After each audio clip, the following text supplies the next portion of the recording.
बिस्मिल्लाहिर्रहमानिर्रहीम। Bohr's atomic theory.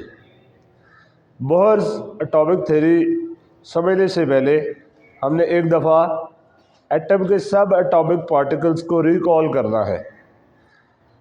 हमने देखा कि सबसे पहले जे थॉमसन ने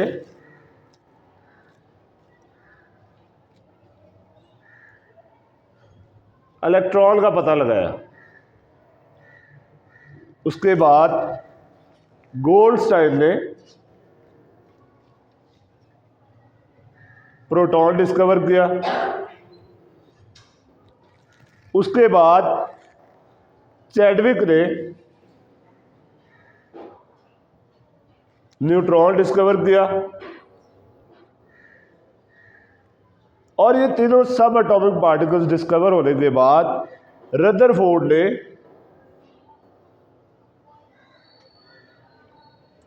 अपने तजर्बे के जरिए से न्यूक्लियस को डिस्कवर किया।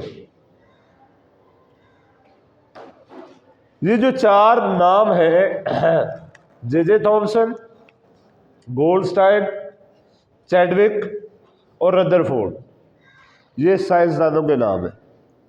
इन्होंने अपने अपने काम के ज़रिए से पार्टिकल्स डिस्कवर किए, इलेक्ट्रॉन, प्रोटॉन, न्यूट्रॉन, और रदरफोर्ड ने न्यूक्लियस डिस्कवर किया।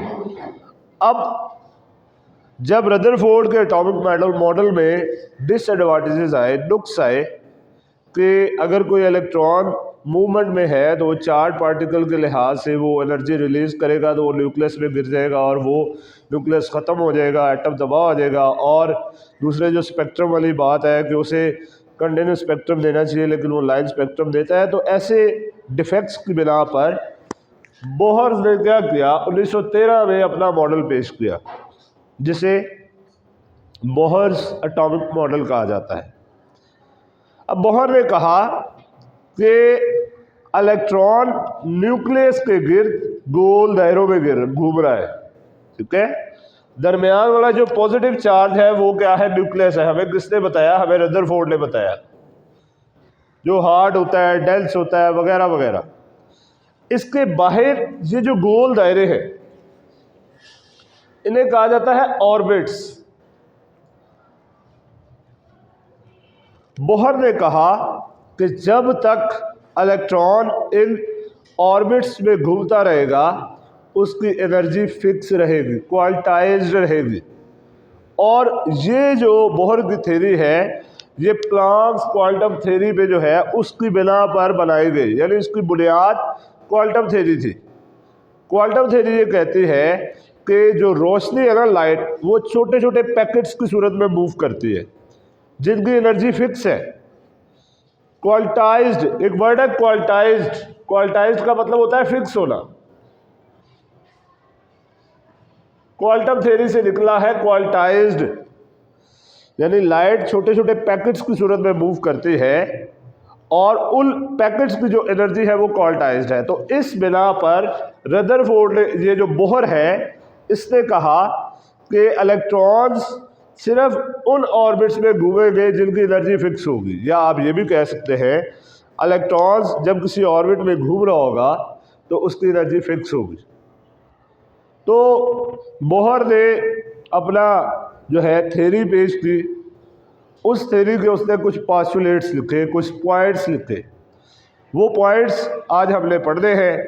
पहले यहाँ पर आप ये समझ लें, आपको पता भी है दरमियानी हिस्सा जो है वो न्यूक्लियस होता है। न्यूक्लियस के अंदर प्रोटॉन और न्यूट्रॉन होते हैं और न्यूक्लियस के बाहर जो है वो इलेक्ट्रॉन्स होते हैं। डायग्राम को समझ लेते हैं। N1 है इसका शेल नंबर, ऑर्बिट नंबर। ये पहला ऑर्बिट है, ये दूसरा है, ये तीसरा है। और इसे हमने इंग्लिश कैपिटल अल्फ़ाबेट से जो है वो रिलेट किया हुआ है, डिज़ाइन किया हुआ है। पहला शेल जो है वो K शेल होता है, दूसरा शेल L शेल होता है और तीसरा शेल M शेल होता है। अब ये E1, E2, E3 क्या है? ये एनर्जी लेवल्स है। पहले ऑर्बिट की एनर्जी E1 है, दूसरे ऑर्बिट की एनर्जी E2 है और तीसरे ऑर्बिट की एनर्जी E3 है। तो बहरहाल ये FIG का मतलब है figure, Bohr's atomic model showing orbits. Bohr का एटमी मॉडल है जो कि ऑर्बिट्स दिखा रहा है। ऑर्बिट्स क्या है? न्यूक्लियस के गिर्द वो गोल दायरे हैं जहां पर इलेक्ट्रॉन मूव करता है, रिवॉल्व करता है, घूमता है। अब इसके बाद बोहर ने क्या किया? अपने पॉस्टुलेट्स दिए, अपने पॉइंट्स दिए अपनी थ्योरी के। वो पॉइंट्स कौन कौन से थे? सबसे पहले उसने सबसे छोटा एटम लिया जो कि था हाइड्रोजन। उसने कहा कि हाइड्रोजन एटम में क्या होता है कि उसका छोटा सा न्यूक्लियस है, tiny nucleus. Hydrogen atom consist of a tiny nucleus. Tiny कहते हैं छोटा सा। एंड उस न्यूक्लियस के बाहर गोल दायरों में इलेक्ट्रॉन्स रिवॉल्व कर रहे हैं जिनका रेडियस क्या है? आर है। यानी रेडियस जिनका क्या है? आर है। तो इस पॉइंट को यहां से पढ़ते हैं। Hydrogen atom consist of a tiny nucleus. Hydrogen atom छोटे न्यूक्लियस पर मुश्तमिल होता है। एंड और इलेक्ट्रॉन्स आर रिवॉल्विंग, इलेक्ट्रॉन्स घूम रहे हैं in one of circular orbits of radius R around the nucleus. यानी ये जो बहुत सारे हैं इनमें से किसी में भी इलेक्ट्रॉन जो है वो घूम रहा है जिसका रेडियस क्या है? आर है। अच्छा, इसका दूसरा पॉइंट ये है कि हर ऑर्बिट की अपनी एक फिक्स्ड एनर्जी है। जैसे E1 की अपनी एनर्जी है, E2 की अपनी है, तीसरा जो ऑर्बिट है उसकी एनर्जी E3 है। यानी हर ऑर्बिट की अपनी एनर्जी है जो कि क्या है? फिक्स है। तीसरा पॉइंट इसका ये है कि जब तक कोई इलेक्ट्रॉन एक ऑर्बिट में घूम रहा है, किसी एक में घूम रहा है, ना तो ये एनर्जी जज़ब करेगा ना तो ये एनर्जी खारिज करेगा, क्योंकि इसे ज़रूरत ही नहीं है। तो इलेक्ट्रॉन एनर्जी जज़ब या खारिज कब करेगा? जब कोई इलेक्ट्रॉन नीचे वाले ऑर्बिट से ऊपर वाले ऑर्बिट में जाएगा तो वो उसे एनर्जी चाहिए होगी। जैसे हम अगर ऊंचाई पे जाएं तो हमें ज़्यादा कुव्वत, ज़्यादा एनर्जी लगानी पड़ती है।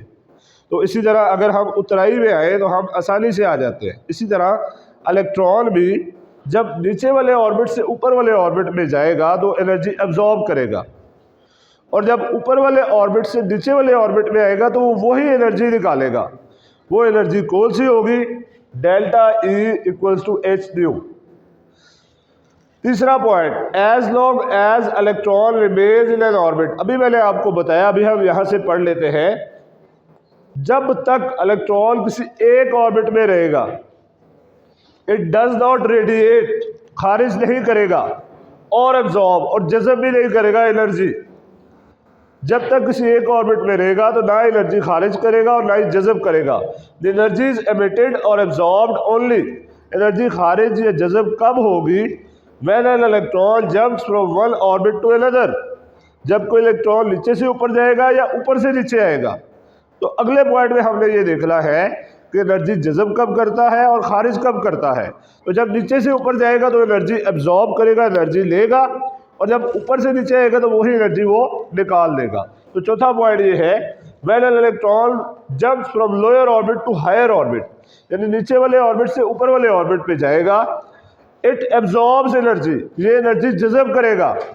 And when it jumps from higher orbit to lower orbit, it releases radiates energy, और जब हायर से लोअर पे आएगा तो वही एनर्जी वो निकाल देगा। The change in energy is given by Planck's equation. ये प्लांक इक्वेशन है।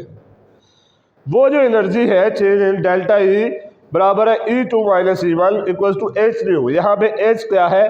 Planck's constant. प्लैंक कौन था? एक साइंसदान था, और इसकी वैल्यू उसने क्या निकाली? 6.6